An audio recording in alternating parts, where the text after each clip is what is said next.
April Fools, written by Russ Booyock, illustrated by Thomas Boatwright. As I walk into Principal Taylor's office, I wonder who glued Mrs. Shoemaker to her chair. It would have been a hilarious April Fool's prank if the old faded glue bottle hadn't been hidden in my desk. My best friend Sarah sits on a bench in the office with other students crying like a baby. "I didn't write those things," she moans, tears streaming down her face. "I was practicing my tuba all morning." She explains how someone wrote nasty messages about Mr. Kendall on the board in her handwriting. Each of the other students is in trouble for some prank they claim they didn't commit. Someone covered the gym floor with vegetable oil and blocked the toilets in the bathrooms with handfuls of dead leaves. Someone also stuck old bologna under the cafeteria tables so the whole place stinks like a garbage dump. The phone rings, and Ms. Nathan, the secretary, answers it and swiftly hangs up. "All morning, kids keep calling and laughing," she says. After a while, Principal Taylor comes out of his office. "You've all been very busy," he begins. Sarah starts denying everything, and the rest of us follow suit. Principal Taylor waves his hands to silence us, but as he's about to speak, the phone rings. Ms. Nathan answers it with an abrupt, "Hello." She points to Sarah and says, "It's for you."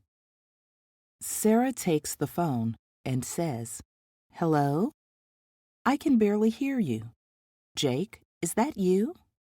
When my little brother's name is mentioned, I go to the phone, and Sarah cradles it between us so I can listen. "Basement, find, R.T." It's a young boy's voice, but I can't tell if it's Jake's.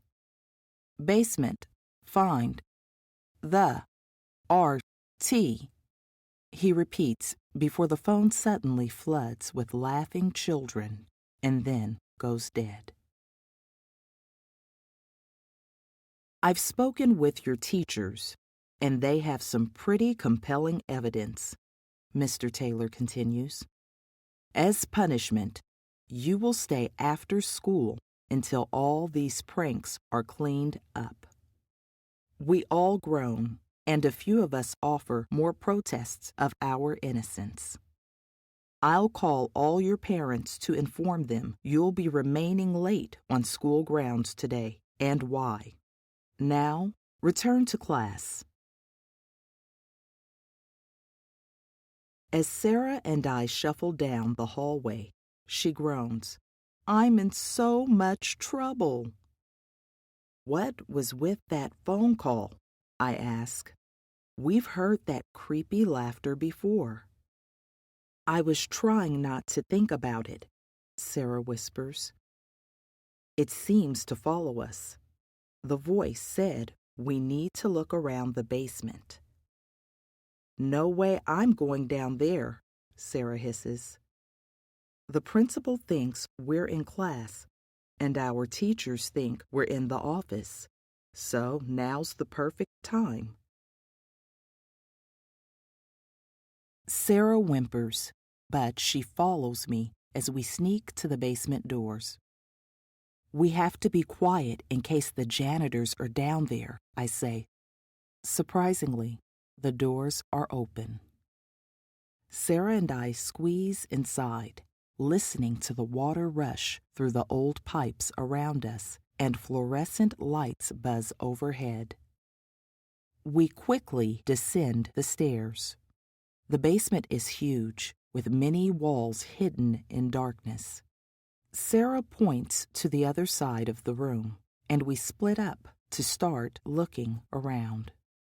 I walk slowly past shelves filled with old textbooks and sporting equipment, but find nothing. Looking over, I see Sarah stop, eyes widening as she covers her mouth to stifle a scream. I sprint to the opposite side of the basement. Sarah points in front of her and whispers, "I saw someone over there." "A janitor?" I ask. She shakes her head, and that's when I hear the footsteps, as if someone is rushing past us. Sarah grabs my arm, and we take a few steps forward, then a few more.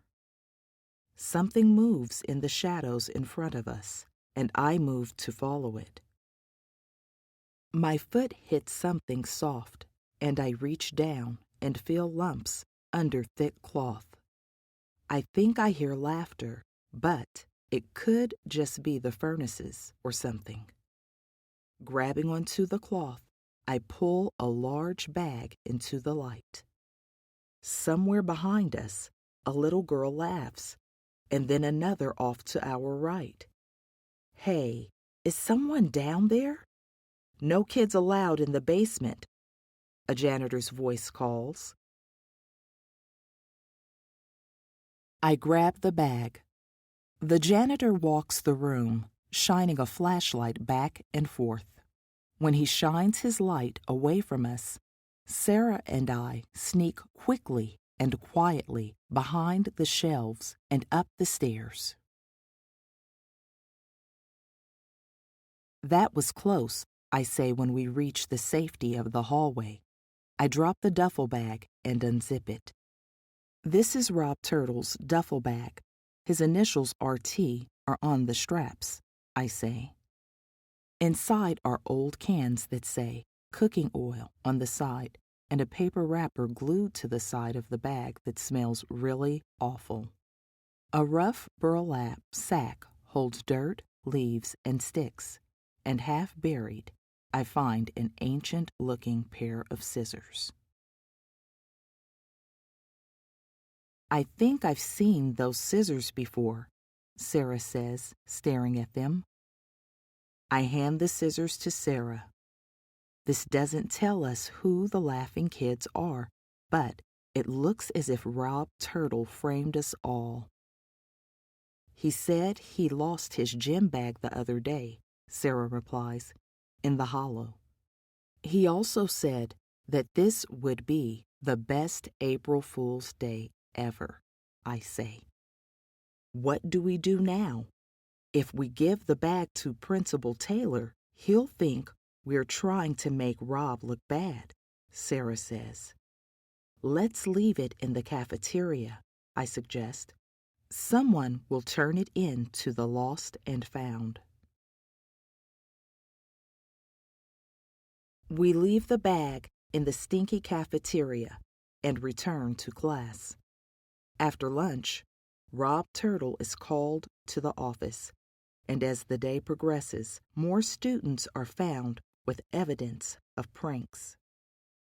Someone put dirt in the coffee in the teacher's lounge and made all the lights flicker in the East Wing. At the end of the day, Principal Taylor has corralled a surprising number of students into cleanup duty.